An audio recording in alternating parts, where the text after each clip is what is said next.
tema-tema yang menarik. Saya pelajari Alkitab saya baik-baik, saudara, dan seluruh rangkuman isi Alkitab.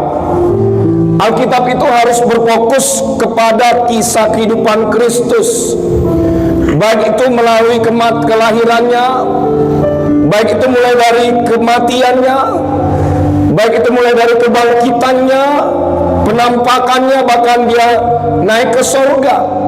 Nah, hari ini saudaraku buka Alkitab saudara, terambil dalam Injil Matius pasal 28 ayat yang pertama sampai dengan ayat yang ke-10.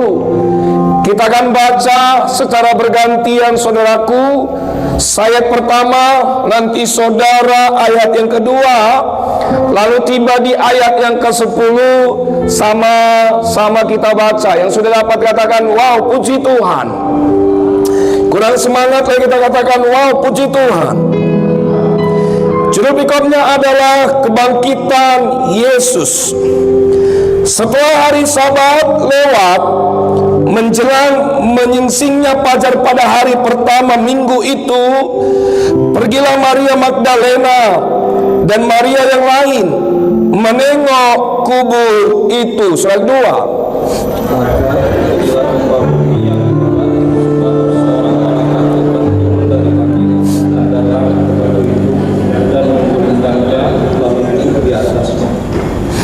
Wajahnya bagaikan kilat dan pakaiannya putih bagaikan salju. Empat saudara.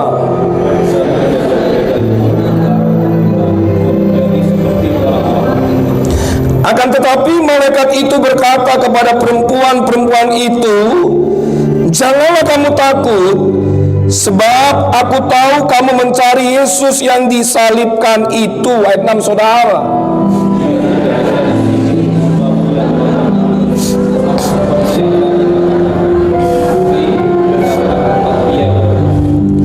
Dan segeralah pergi dan katakanlah kepada murid-muridnya bahwa ia telah bangkit dari antara orang mati.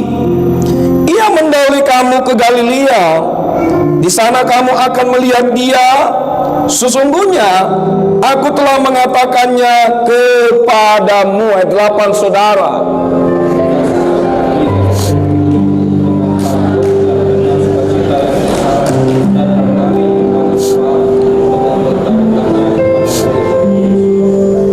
Tiba-tiba Yesus berjumpa dengan mereka dan berkata, salam bagimu. Mereka mendekatinya dan memeluk kakinya serta menyembahnya. 10 sama-sama kita baca. 2, 3-nya. Maka kepada siapa? Jangan pergi dan apa? Katakanlah kepada saudara-saudaraku supaya mereka pergi ke Galilea dan di sanalah mereka akan melihat aku.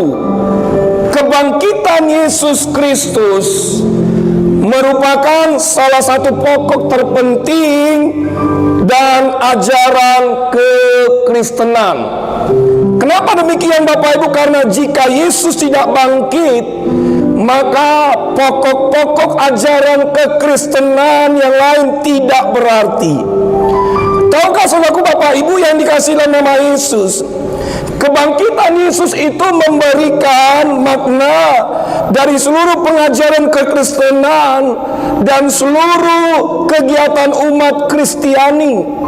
Nah, oleh sebab itu Bapak Ibu, kebangkitan Yesus ini memberikan satu motivasi, memberikan semangat, memberikan harapan, memberikan kepastian keselamatan serta kekuatan bagi setiap orang-orang percaya kepada Kristus. Nah, saudaraku, firman Tuhan yang barusan saja kita baca ini berbicara tentang kebangkitan Yesus. Nah, apa yang terjadi? Maria Magdalena, Maria yang lain maksud saya, ingin melihat kubur Yesus pada saat itu setelah lewat pada hari Sabat. Alkitab Anda saya mengatakan jelas bahwa sewaktu Maria Magdalena dan Maria yang lain berada di kubur Yesus terjadilah gempa bumi yang hebat. Lalu kemudian saudaraku, Bapak Ibu, seorang malaikat Tuhan menampakkan diri kepada Maria Magdalena dan Maria yang lain. Malaikat itu bilang begini, dia tidak ada di sini, dia telah bangkit. Yang menjadi pertanyaan kita hari ini adalah apa itu kebangkitan? Slide berikutnya. Saya mencatat Bapak Ibu, kata kebangkitan artinya bangun dari tidur. Kata kebangkitan artinya bangun dari duduk. Kata kebangkitan artinya kehidupan setelah kematian. Slide berikutnya. Kata kebangkitan dalam bahasa Latinnya dikatakan resurrection, dibangkitkan. Dalam bahasa Yunani dikatakan egeno, artinya memulihkan, artinya membangunkan atau bangkit. Tidak ada tokoh-tokoh agama manapun, saudaraku, ini berbicara tentang gimana seseorang mati lalu bangkit, lalu kemudian dia naik ke surga. Setelah dia naik ke surga, dia menyediakan tempat dalam kerajaan surga bagi setiap orang percaya, Bapak Ibu. Saudaraku, saya mengutip ada satu tokoh yang luar biasa, Verkuli, dia bilang begini dalam bukunya, kebangkitan Yesus adalah bukti dari pihak Allah bahwa Yesus Kristus sungguh-sungguh anak Allah, dan suatu bukti nyata bahwa Yesus adalah Kristus, Sang Mesias. Jadi menurut Verkliu, saudaraku, dia bilang begini, bahwa kebangkitan Yesus, dia membuktikan bahwa dia adalah Allah. Dia membuktikan bahwa dia adalah Mesias yang berkuasa atas bumi ini. Dia membuktikan bahwa dia punya dunia ini, memiliki langit dan bumi. Saudaraku, Bapak Ibu yang dalam nama Yesus, kalau kita berbicara tentang kebangkitan di dalam Alkitab, kebangkitan juga berbicara tentang Paskah. Di dalam konteks perjanjian lama, kalau kita lihat, Paskah itu mengacu kepada pesta tahunan terbesar orang Ibrani dan pembebasan bangsa Israel keluar dari perbudakan Mesir.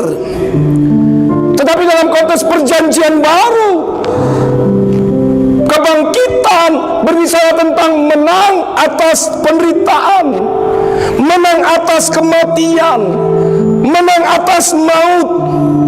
Jadi kalau kita simpulkan arti kebangkitan berbicara tentang dua hal. Yang pertama, peristiwa yang akan dialami oleh manusia di masa mendatang atau bersifat future.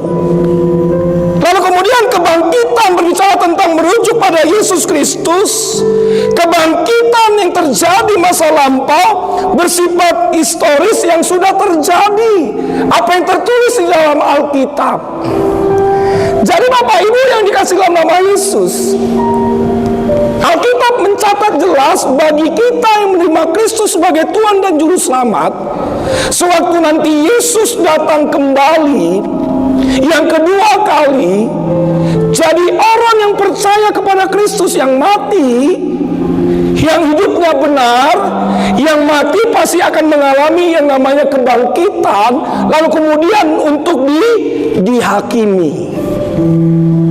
Jadi saudara, waktu saudara hidup benar, saudara mati, Yesus datang, kita mengalami kebangkitan, lalu kemudian kita mengalami yang namanya penghakiman. Jadi orang-orang hidup benar, sedangkan orang-orang yang tidak hidup dalam kebenaran firman Tuhan akan dipisahkan. Kita yang hidup baik, kita yang hidup kudus, kita hidup yang suci, kita akan masuk dalam kerajaan surga.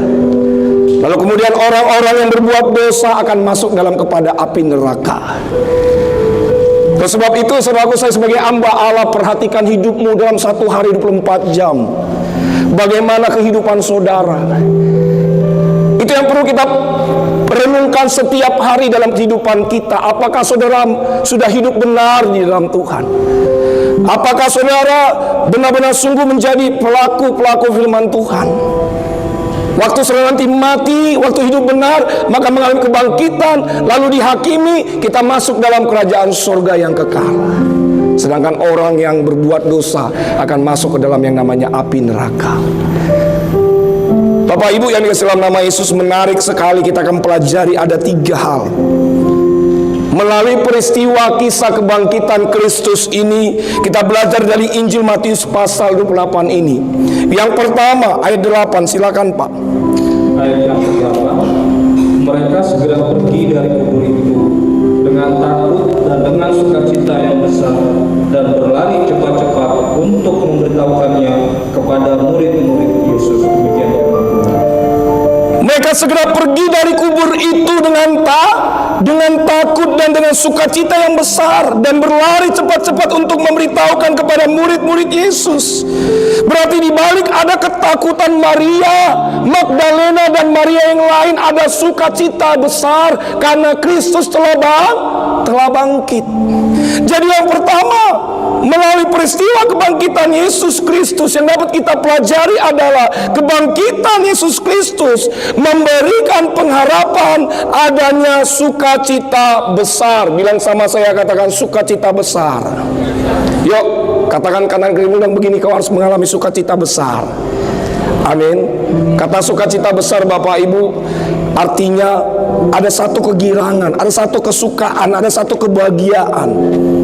Jadi Maria Magdalena dan Maria yang lain mengalami sukacita besar karena mereka mendapatkan kabar baik dari malaikat itu bahwa Kristus telah bangkit.